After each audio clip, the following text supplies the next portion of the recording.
আমাদের ইমাম আবু হানিফা রহিমাহুল্লাহ মারা যাওয়ার পূর্বে মহান আল্লাহকে স্বপ্নে দেখছে 99 বার। আবার তারাই বলছে আল্লাহর আকার নাই। একটা কথা আপনি বলেন দেখি, পৃথিবীতে একটা জিনিস খুব চলে, যাকে ধরা যায় না, যাকে ছোঁয়া যায় না, যাকে দেখা যায় না, তাকে যার স্বাদও নাই, যার গন্ধও নাই, তার নাম কি? তার নাম ঘোড়ার ডিম। ঘোড়ার ডিমের স্বাদ নাই, গন্ধ নাই, দেখা যায় না, ছোঁয়া যায় না, সব জায়গায় চলে। শিক্ষক ছাত্রকে বলে, কি ঘোড়ার ডিম পড়ালেখা করো, কি ঘোড়ার ডিম কাজ করছো, বলে না ঘোড়ার ডিমের আকার নাই। দেখছেন কোন দিন ঘোড়ার ডিম? দেখা যায় না ঘোড়ার ডিম। ঘোড়ার ডিমের আকার নাই। বেদাতি হুজুর বলছে আল্লাহর আকার নাই, আবার তিনিই বলছেন 1 মিনিট পরে তার ইমাম আবু হানিফা রাহিমাহুল্লাহ আল্লাহকে স্বপ্নে দেখছে 99 বার। যারা আকার এটা কিভাবে দেখে? এই পাগলের প্রলাপ না এটা? একবার দুইবার হলে কথা। তারা বলছে আবু হানিফা রাহিমাহুল্লাহ 1000 বার হজ করেছে। 1000 বার হজ করবে। তার বয়স কত ছিল? আরে জন্ম 80 হিজরিতে, মৃত্যু 150 হিজরিতে, মাত্র 70 বছর বয়স ছিল তার। 70 বছর বয়সে একজন মানুষ 1000 বার কি করে হজ করে? তা আবার সুবহানাল্লাহ বলে মুসল্লিরা।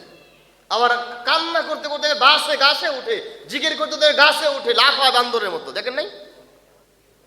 আমরা এদের বক্তব্য পছন্দ করি, এদেরকে দাওয়াত করি, শোনেন, আপনার 1 টাকা যদি বেদাতির পকেটে যায়, আপনার 1 টাকা যদি বেদাতির পকেটে যায়, তাহলে এই 1 টাকা আপনাকে জাহান্নামে নিয়ে যাবে। জাহান্নামে যাওয়ার জন্য বেশি কিছু লাগবে না।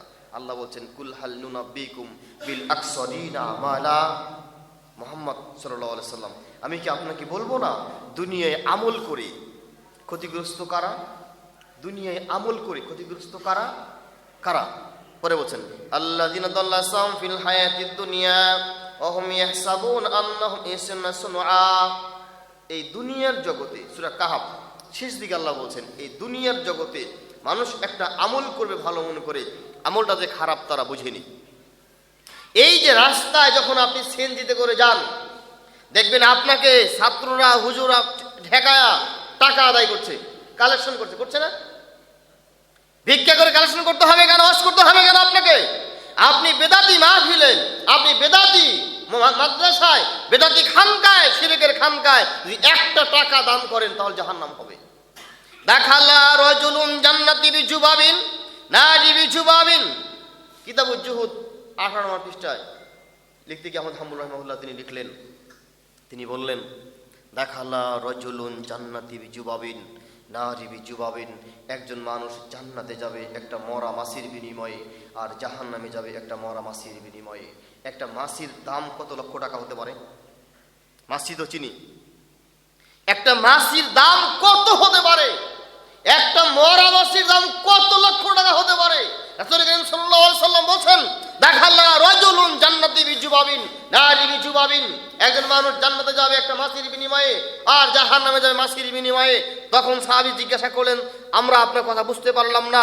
মুহাম্মদ সাল্লাল্লাহু আলাইহি সাল্লাম বলেন মাররা রাজুলান আলা কারিয়াতিহি, একটা গ্রাম দিয়ে দুজন মানুষ যাচ্ছিলেন, একটা গ্রাম দিয়ে দুজন মানুষ যাচ্ছিলেন। রাস্তায় যাইতে একটা মাজার ছিল, যেখানে খানকা ছিল। এই মাজারের লোকজন, যুবক ছেলেরা ওখানে গাড়ি ঠেকিয়ে, মোটরসাইকেল ঠেকিয়ে, বাস থামিয়ে তারা টাকা আদায় করত। একজন আলেমের সঙ্গে দেখা হলো, আলেম সাহেব ঠেকিয়ে দিল। আলেম সাহেব বলছে আমি একমাত্র আল্লাহ ছাড়া কারো কাছে দিব না। ইন্নাস সলাতি ওয়ান নুসুকি ওয়া মাহইয়া মামাতি লিল্লাহি রাব্বিল আলামিন, আমার সালাত, আমার ইবাদত বন্দেগী, আমার জীবন একমাত্র আল্লাহ রাব্বুল আলামিনের জন্য। আমি এই মাজারে 1 টাকাও দেব না, আমি কিচ্ছু দেব না। এই আলেমকে জবে করা হলো, তার গোশতকে বন্টন করা হলো, গোশতকে ছড়িয়ে ছিটিয়ে দেওয়া হলো। আল্লাহ নবী বলেন দাখালাল জান্নাহ, সে জান্নাতে চলে গেছে। কেন দেয়নি? আল্লাহর ভয় দেয়নি। তিনি বলছেন আমি মাজারে 1টা পয়সাও দেব না। তার পরের ব্যক্তি, সাথের ব্যক্তিকে বলা হলো তুমি কিছু দাও, বলে কোনো টাকা নেই। তখন তিনি বলছেন আমি কি দেব? একটা মাছি মেরে দাও। একটা মাছিকে মেরে তার মাজারে দিয়েছে। এই বেদাতির কাছে দান করার কারণে আল্লাহ নবী বলছেন দাখালান নার, সে জাহান্নামে চলে গেছে। একটা মরা মাছি যদি জাহান্নামে নিতে পারে, আমি আপনি যে হাজার হাজার লক্ষ লক্ষ টাকা ব্যয় করছি, খাসি দিচ্ছি, গরু দিচ্ছি, এই যে ফাইলা পাগলা মেলা হয় না, এই দেশের মাটিতে মসজিদ ভাঙা হচ্ছে, মাজারগুলো রাখা হচ্ছে। একটা মাজার ভাঙা হয়নি। যেখানে রাস্তায় মসজিদ পড়েছে, মসজিদ ভেঙে দিয়েছে, কিন্তু ঢাকার মুখে 4 রাস্তা চার রাস্তার মাঝখানে মাজার রয়েছে, গোলাপখান মাজার, এ মাজার ভেঙে দেয় না। আমরা মুসলিম, আমরা মুসলিম। দেখেন নাই কয়েকদিন আগে টাঙ্গাইলে ভাসানীর মাজারে জিয়ারত করতে এসে কি মাঠটা খেয়ে গেল। আমাদের রাজনীতি মাজার কেন্দ্রিক, মাজারে গিয়ে দোয়া নিয়ে, মরার কাছ থেকে দোয়া নিয়ে আমাদের বের হতে হবে। দোয়া নিতে হবে কি মরার কাছে না জেন্দার কাছে? আল্লাহ নবীর সাহাবী ওমর রাদিয়াল্লাহু তাআলা আনহু, আব্দুল্লাহ বিন আব্বাস আল্লাহ নবীর চাচার কাছে গিয়ে দোয়া চাইতেন, আপনি একটু দোয়া করেন আল্লাহ যেন আমাদেরকে পানি দেয়, বৃষ্টি দেয়, আমাদের নদীতে যেন পানি আসে। জীবিত মানুষের কাছে দোয়া চাওয়া যাবে। আবু হুরায়রা রাদিয়াল্লাহু তাআলা রাস্তায় দাঁড়িয়ে থাকতেন। আবু হুরায়রা রাদিয়াল্লাহু তাআলা রাস্তায় দাঁড়িয়ে থেকে ছোট্ট বাচ্চাকে বলতেন, তুমি বলো আল্লাহুম্মা মাগফির আবু হুরায়রা, আল্লাহ তুমি আবু হুরায়রাকে মাফ করে দাও। তার মাথায় কাজ করতো বাচ্চাদের কোনো পাপ নেই, বাচ্চার দোয়া কবুল হবেই, এই জন্য বাচ্চার কাছে দোয়া নিতেন। আর আমরা যাই মরা পীর, খানকা পীর, কাসিম পীর, দরগা পীর, তেনা পীর, ল্যাংটা পীর, একবারে কিচ্ছু নাই, কুত্তা পীর, বিলাই পীর, এর কাছে যাই আমরা। লা হাওলা ওয়ালা কুওয়াতা ইল্লা বিল্লাহ। চলুন আমি আপনাকে যে কথা বলছিলাম, কুল হাল নুনাব্বিকুম বিল আকসারিনা আমালা, এটা বলার আগে ওইটা ভুলে যাব, বেদাতির কথা ভুলে যাব আমি। বেদাতিরা বক্তব্য দিয়ে মাঠকে দখল করেছে। গতকালকে সিলেটের বুকে মৌলভীবাজারে আমাদের এক আহলে মসজিদ দখল করে নিয়েছে, জানেন? গতকালকে সিলেটের মৌলভীবাজার, আমার এক বন্ধু, আমার এক কলিগ মাহবুব মাদানী ত্রিশালী, এই মাহবুবের খুতবা ছিল ওখানে। এই বেদাতি হুজুরেরা মাহবুবকে মসজিদে ঢুকতেই দেয়নি, ওরা ওখানে জোর করে বেদাতিদের খুতবা চালু করে দিয়েছে। যেই বেদাতিরা মসজিদ ভাঙতে পারে, ওরা চাঁদপুরে মসজিদ ভাঙছে, ভোলায় মসজিদ ভাঙছে, বগুড়া মসজিদ ভাঙছে, গাইবান্ধা মসজিদ ভাঙছে, কিশোরগঞ্জ মসজিদ ভাঙছে, যারা সিলেট মসজিদ দখল করেছে, আপনার এর জন্য দরদ চেয়ে পড়ে। আপনি একে ৬০,০০০ টাকা দিয়ে অগ্রিম দাওয়াত করে বক্তব্য শোনেন। বেদাতিরা আহলে হাদিস মাঠে দখল করে কিভাবে আপনার বুকের মাঝে, আপনার বুকে তারা কথা বলে যায়, আবার তারা বলে কোনোদিন আহলে হাদিস ছিলাম না, আমার বাপ দাদাকেও আহলে হাদিস ছিল না। কথা বুঝতে পারেন নাই? যারা সুযোগ পেলে আমাকে আপনাকে মসজিদ ভেঙে দেয়, সুযোগ পেলে আমাকে আপনাকে বকাঝোকা করে। এখন তো আসে বেদাতিরা বকার জন্য, এই যে কাফের গুডাউনে বসে আছে। গুডাউন বুঝেন? আরে কাফের কারখানা আছে ওর, এনায়েতুল্লাহ আব্বাসী। এই বদ আহলে হাদিসকে বলছে এরা ইংরেজ থেকে খারাপ। আরে মানুষ খারাপ হয়, সাক্ষাৎ শয়তান যদি কেউ দেখতে চায় তাহলে এই আব্বাসীকে দেখে, সাক্ষাৎ শয়তান, জীবিত শয়তান। শয়তান হাসে। এই লোকগুলো যখন মক্কা মদিনায় পাথর মারতে যায় শয়তানকে, তখন শয়তান বলে, আরে তুই তো আমার থেকে খারাপ, আমার পাথর মানুষ কেন তুই? শয়তান এখন অবসরে গেছে। শয়তান এখন অবসরে গিয়ে বেদাতি কিছু ব্যক্তিকে দায়িত্ব দিয়ে গেছে। তার একজন হলো পীরে কামেল, বুঝেন নাই? দরবেশ। এই দরবেশটা বলছে যে আহলে হাদিসরা যদি জঙ্গি হয় তাহলে আমি আবেদন করছি আহলে হাদিসকে দেশ থেকে বাতিল করা হয় না কেন?